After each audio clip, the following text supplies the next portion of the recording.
Our Caverns collection is one of our most versatile and frequently used biomes. There's a lot to choose from, so it can seem overwhelming at first. This video is going to help you figure out what set is the best starting point for your collection. I'm Nate, and I'm going to show you how to get started with Caverns. The best place to start your Caverns collection is with any of our core sets.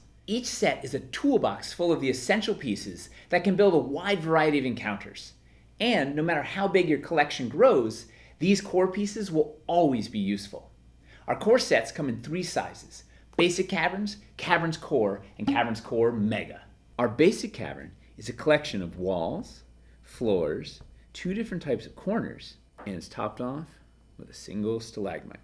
It's all the fundamental pieces you need for building any sort of cavern, such as this one here, or a cavernous passage like this. Our Caverns Core set here has a great variety of all the basic pieces you need. There's visual variation in the straight walls, in the corners, and in the floors, so you have nice organic variety anytime you're building a cavern such as this one, with an entrance here, choke point here, or you could build one big central chamber with a small side cave. Our last core set is the Caverns Core Mega. This is our biggest set. It has a ton of core pieces, some extra scatter bits, and is topped off with a cool working secret door. With all of these pieces, you can build a range of layouts, including a spiral cavern like this, or you can build a long series of interconnected chambers like this one.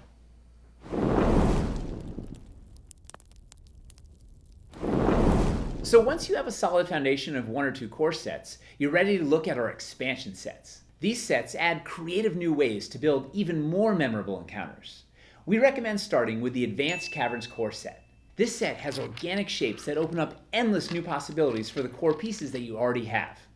If you start with a basic cavern set, you can then add an Advanced Caverns Core set and unlock a whole bunch of new ways to build.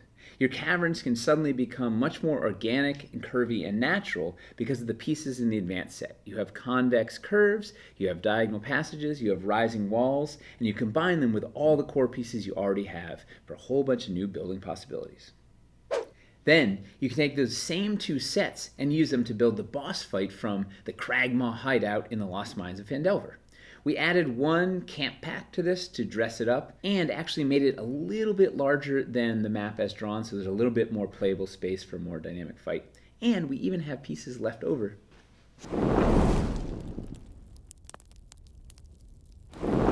So one of the most affordable and eye-catching ways to maximize your table coverage is with our terrain trays.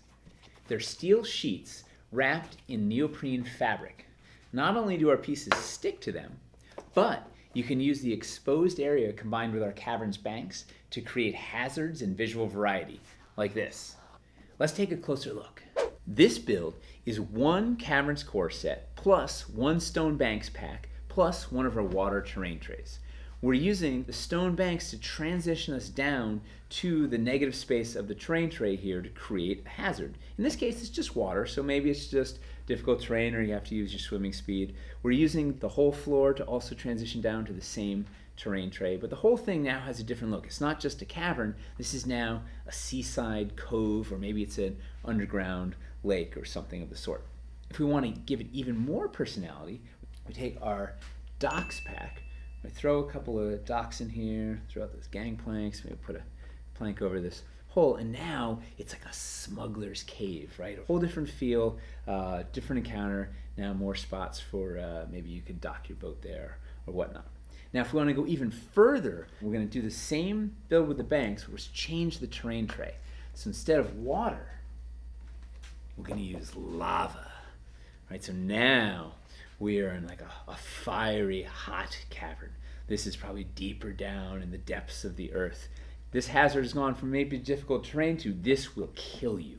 If we want to give it even more of a deep, dank cavern feel, we can take 1 stalagmite pack, right, and just pepper this thing out with a bunch of stalagmites. So this will give the players, maybe if they have to come out here, there's little jumpy spots for them to get on, or something for the monk can like parkour off these bits. We can break up line of sight throughout this whole cavern make it, if you're going to do combat in here, now maneuvering is a lot harder, and the whole thing feels much more dangerous, right? There's a lot of sharp energy coming up. There's stalagmites everywhere. But once again, we're just using the same core set, same stone banks pack, swapping out the terrain tray and one add-on pack to give a different feel to the build. Modularity.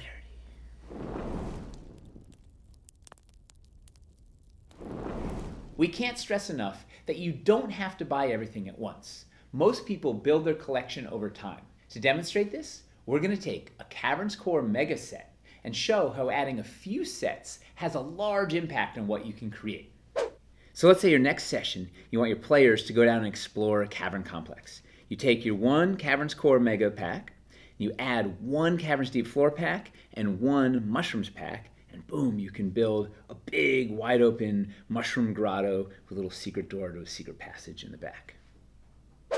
So then your party wants to go explore a different part of this cave complex, so you take the same Caverns Core mega pack you already have, you add one Advanced Caverns Core pack and one of our Lizard Folk Clan pack, and suddenly you can build this twisting cave with a cool choke point and have a wildly dynamic encounter. And finally, if you want more table coverage, if you add one terrain tray to your Caverns Core Mega, you can do something like this 3-foot long build. So this is one Caverns Core Mega, and we've added one 12 by 12 lava terrain tray, one stone banks pack, and one natural bridge pack to create a pretty dynamic encounter. So we have used all our core pieces to make some nooks and some little chambers where you could hide some treasure or have a MacGuffin or have some enemies lurking there. We have a little entrance area here, but everything leads to the big focal point of this encounter, which is this lava flow with a precarious natural bridge over it. And this is the kind of choke point where you could have some really neat combat. You could have creatures coming up out of the lava or stuff flying in, maybe a piercer dropping down from the ceiling, force the players to jump down to this little island. You could break the bridge off if you want. But definitely lots of fun and challenge to be had right here. And you can take all these pieces and break it down and build a variety of other encounters, make it a lava pool, make it a lava shore, or whatnot. Or change out the terrain tray altogether for water or acid or sludge or something to give it a different feel. Lots of great pieces to put in your toolbox and a ton of table coverage just by adding a few add-on sets to your existing Caverns Core Mega. And that is how you start your Caverns collection and how it can grow with you over time. All of the relevant links are in the description below, and if you want more information, check out our Caverns playlist or join our Discord or forums where we have a thriving community who loves to help newcomers. Thanks for watching, and now it's back to the anvil.